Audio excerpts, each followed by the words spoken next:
ねえ、知ってる？日本には名前を聞くだけで侍たちが震え上がった妖怪がいたんだ。その名は酒呑童子。名前は可愛くても実は時代を恐怖に陥れた悪夢だった。今日はこの酒好きの鬼の物語を話していこう。謎めいた出世から伝説の侍たちとの最後の戦いまで。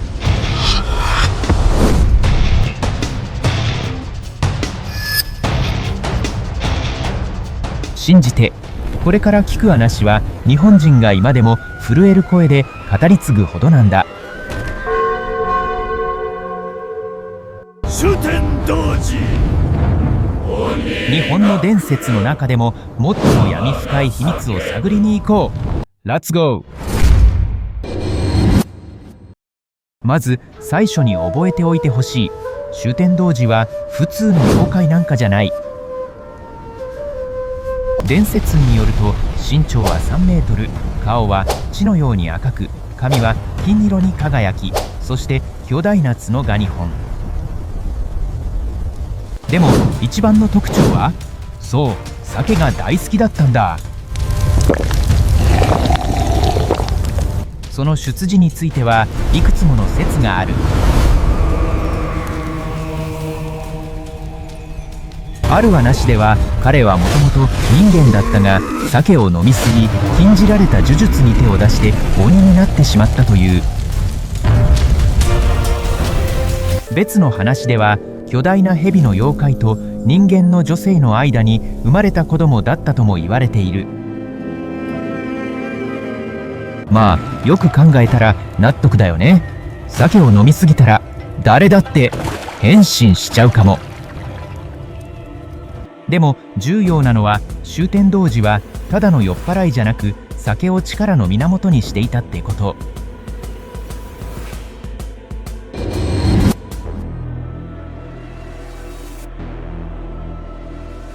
酒呑童子は大江山に住み、そこに恐ろしい城を築いた。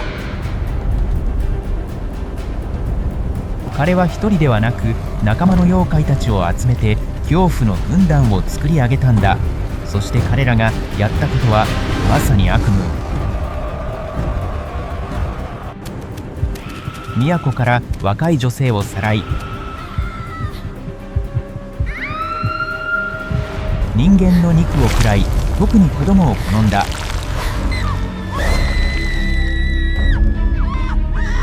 そして血を酒に混ぜて飲むという、まさに地獄のカクテル。平安時代794から1185年の記録によると、京都周辺では何百人もの人々が原因不明で姿を消した。人々はそれを酒呑童子と大江山の妖怪たちの仕業だと信じていた。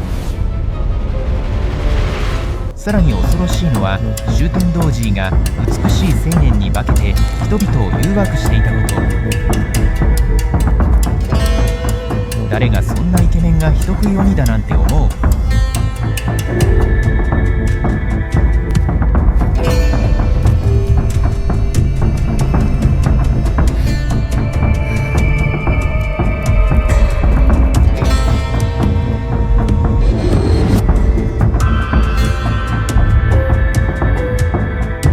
ついに帝もこれ以上黙ってはいられなくなった。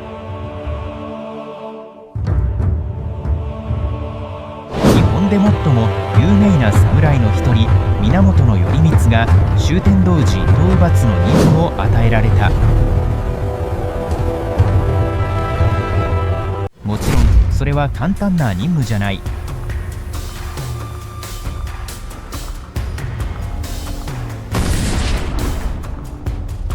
頼光は最強の4人の武士を集め鬼退治へと旅立った。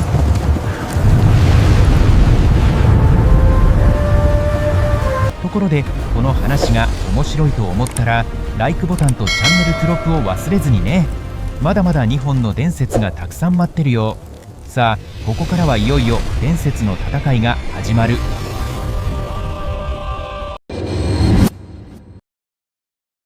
でもどうやって中心全的な力を持つ鬼を倒す？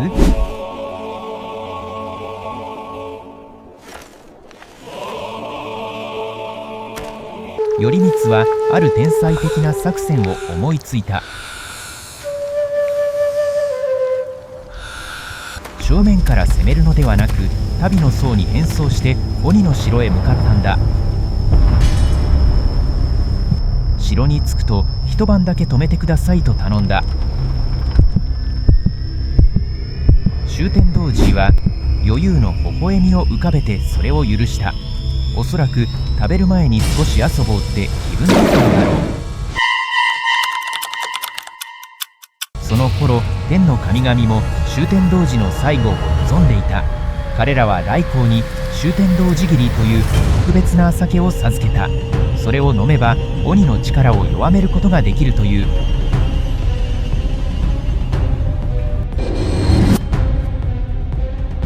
その夜、奇妙な友好の宴が開かれた。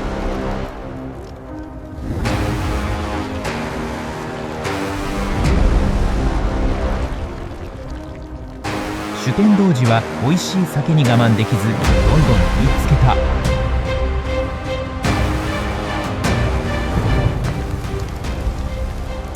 そしてついに来訪のチャンスが訪れた。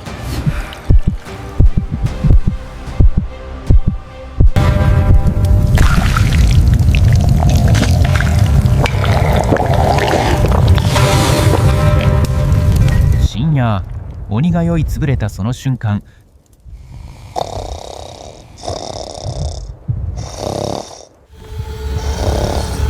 侍たちは動き出した。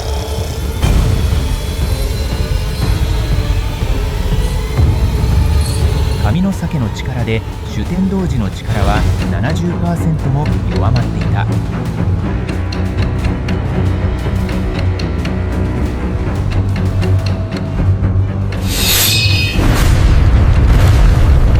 だがそれでも鬼は方向を上げし激しく暴れ回った。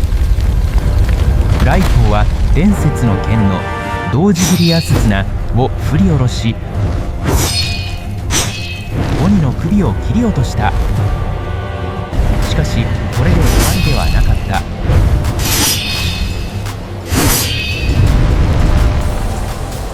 切り落とされた首が動き出し、頼光に噛みつこうとしたのだ。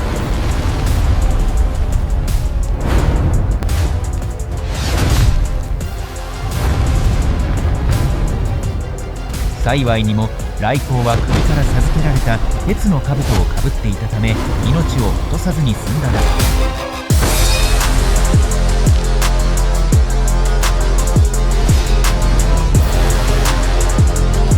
だからみんな鬼退治に行くときもバイクに乗るときもヘルメットは忘れずにね。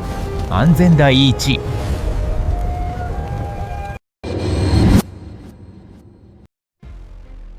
周天童子が倒れると大江山の城は崩れ、他の妖怪たちは逃げ去った。囚われていた人々は救い出され、京都には再び平和が戻った。鬼を切った刀童子斬りや鈴名は日本最古の名刀の一つとして今も国宝に指定されている。そしてこの物語はただの伝説ではなく、平安時代の社会問題、戦乱や犯罪に苦しむ人々の恐怖を象徴しているとも言われている。こうして日本最強の鬼周天童子とそれを撃った英雄源頼光の物語は幕を閉じた。この物語は勇気、知恵、そして仲間との絆の力を教えてくれる。あなたはどう思う？頼光の作戦は天才的？それとも少しずるい？もしあなたがあの時代の侍だったら正面から戦う？それとも策略で挑む？この動画で日本の文化や伝説を少しでも感じられたなら Like to チャンネル登録、そしてベルマークをオンにしてね。